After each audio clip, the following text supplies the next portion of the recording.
Hello everyone, this is Shatrupa and I am super excited as all of you are. So first of all, a huge congratulations to all the students who have been shortlisted for the TCS interview. So only the phase 1 results are out. So जिनको अभी तक mails नहीं आए हैं, just relax, have patience क्योंकि अभी भी phase 2, phase 3 के results आने बाकी हैं. ठीक है.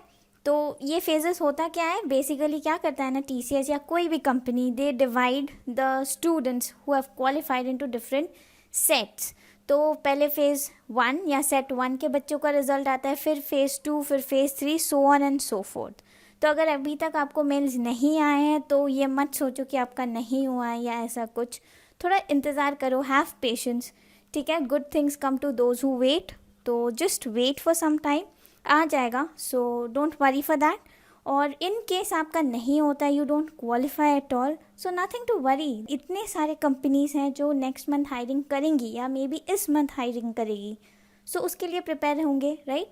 We'll get ready for that. We'll see questions related to those kind of companies. ठीक है, but before we prepare for all of that, मैं आज यहाँ क्यों हूँ? The reason is many of you have received the email that you have been batched, right. तो ये batch क्या होता है? बैच ये होता है कि you have bin put into the interview batch. आपका इंटरव्यू जो है वो स्केड्यूल किया जाएगा और आपका काम ये है कि आपको उस इंटरव्यू के लिए प्रिपेयर करना है. ठीक है, so that is what it means by being batched. Okay, so here I am to give you an overflow, like कि how does an interview looks like, कि होता क्या है उस इंटरव्यू में, राइट. तो पहले से शुरू करते हैं. तो बेसिकली जो आपका इंटरव्यू होगा वो मैक्सिमम 15 से 20 मिनट का होगा, उससे ज़्यादा नहीं होता है. And since it's going to be an online interview, right, so they will ask you to show you your government ID proof. तो आप मे बी आधार कार्ड या पैन कार्ड कुछ भी दिखा दो उनको, राइट. इसके बाद जब आप ये सब दिखा दोगे, after this your interview will begin. Now interview शुरुआत में क्या होता है? What do they actually ask you? They ask you a very common question, that is tell me something about yourself. Now why this question? तो ये क्या होता है ना, आइस ब्रेकिंग क्वेश्चन होता है. तो इसमें वो क्या जज करता है? पहला चीज़ ये कि आप कैसे कम्युनिकेट कर रहे हो. दूसरा चीज़ ये कि आप अपने बारे में कितना जानते हो. तीसरा चीज़ ये कि आप उस चीज़ को कैसे प्रेजेंट कर रहे हो, right. First is the communication skill, followed by how much you know, what is your knowledge about yourself, and third is your presentation skills. ठीक है, so this is somewhere they are trying to figure out कि आप एक company के लिए good fit हो या नहीं. ठीक है, अगर आप कम्युनिकेट नहीं कर पाओगे तो नो पॉइंट हायरिंग यू. अगर आप प्रेजेंट नहीं कर पाओगे जो आप बोलना चाहते हो तो भी no point hiring you, right. तो ये जो सारे स्किल्स है, you need to brush your skills, you need to clean your skills, you need to gear up with this कि अच्छा मुझे ये बोलना है तो मैं बहुत अच्छे से प्रेजेंट करूँगा या करूँगी. Okay, so tell me about yourself. ये जो क्वेश्चन है इसमें what you should answer, right, since it is an ice breaking question.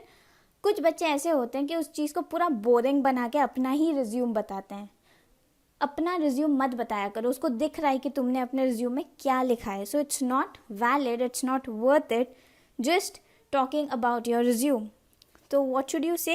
You should talk about your project. आप अपने internships के बारे में बोलो, आप अपने technical skills के बारे में बोलो, आप ये बोलो कि आपने project में क्या किया है, आप अपने passions के बारे में बोलो, अपने hobbies के बारे में बोलो. Talk about everything that you have done all together इतने सालों में. ठीक है, you don't actually have to look into कि अच्छा ये मुझसे ये पूछ रहा है, this is an IT company so I should only speak related to technical skills. No, वो आपको एक ओवरऑल थिंग में जज कर रहा है. तो ये answer should also be on overall basis. ठीक है, तो ये क्वेश्चन जब आप आंसर करते हो, the next most obvious question जो आता है वो है कि आपने प्रोजेक्ट में क्या किया.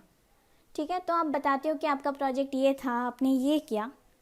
तो जो वहाँ से क्वेश्चंस डिराइव होती हैं, इट इज़ बेसिकली कि from where did you get this idea of implementing this project, right, what did you learn from it, क्या कॉम्प्लेक्सिटीज़ थे, हाउ डिड यू ओवरकम, आपके साथ और कौन कौन थे इस टीम में, आपका क्या रोल था.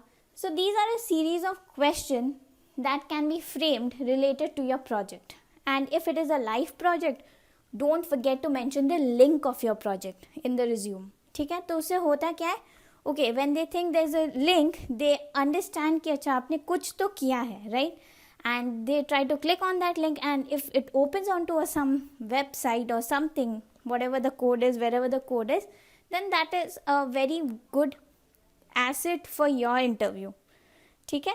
Now when you're done with this, so the next most obvious question comes around, like what are your strengths, what have you done in your free time, what do you like to do in your free time, to which the students sometimes answer that I am really perfect and I like to code in my free time. यार ठीक है यार, IT company के लिए you are giving an interview, but who codes in free time, right? No one likes to code. So you don't have to be this blunt and saying कि अरे IT company है तो coding बोलूँगा तो अच्छा लगेगा. यार अच्छा हो सकता है, but who really codes in free time? So you can be honest at what you do at your free time, right? So वो इंटरव्यू अगर बुरा नहीं लगे कि आप फ्री टाइम में गेम खेलते हो या टीवी देखते हो, गाने सुनते हो, right? So don't reply that you are a code freak. Okay, don't create that kind of aura around yourself, क्योंकि जब बाद में वो कोडिंग क्वेश्चन पूछेगा और आपसे नहीं बनेगा तो maybe he might just ask you that you code in your free time, right? So this is a very simple question. तो ये सीन मत अराइज करो. Don't try to get in to the hole that you have dug. ठीक है, तो don't give bad answers over there. Okay, so the main motive of asking you that what do you do in your free time is to divert you from your project wala part, where you were just answering about the project that you have done, okay, the things that you acquired, the things that you learned. उससे आपको divert करके to streamline into the next question. So what is the next obvious question? कि आपका favorite programming language क्या है? Now whatever programming language you mention, may that be C, C++, Java, Python, whatever, right? They'll ask you questions from that language, okay, related to certain concepts, or maybe they will give you a coding question, and that might depend, okay, that coding question might depend from easy to medium to hard. और ये किस चीज़ पे depend करेगा कि आप कैसे answers दिए हो previously related to the concept of that particular language. ठीक है, so at the end they even might ask you. इसके बाद और ज़्यादा कुछ नहीं होता है. जब एक टेक्निकल क्वेश्चन के सीरीज पूछ लेते हैं, कुछ कॉन्सेप्ट्स पूछ लिया, उसके बाद कुछ कोडिंग क्वेश्चंस दे दिए, इसके बाद generally your interview almost comes to an end. तो इसके बाद जो पूछते हैं, it's like what is your salary expectation, why should we hire you, right? So what they want to know is how you are beneficial for the organization, ठीक है, and how do you stand out from the other students who are giving the interview. तो you need to be prepared with this kind of a question beforehand. आपको mentally prepared होना है, क्योंकि वो पूछेगा कुछ ना कुछ तो एंड में पूछेगा, क्योंकि उसको कंक्लूड करना है. ठीक है, सो द मेन ऑब्जेक्टिव जो इस क्वेश्चन का है is to understand how well can you tackle situation when you are not in a position to take a risk. ठीक है, so in simple word you are made to put in adverse situation, and how you handle it is the big motive. ठीक है, तो वो लोग ये चीज़ समझने की कोशिश करते हैं कि आप कैसे रिएक्ट कर रहे हो सिचुएशन को.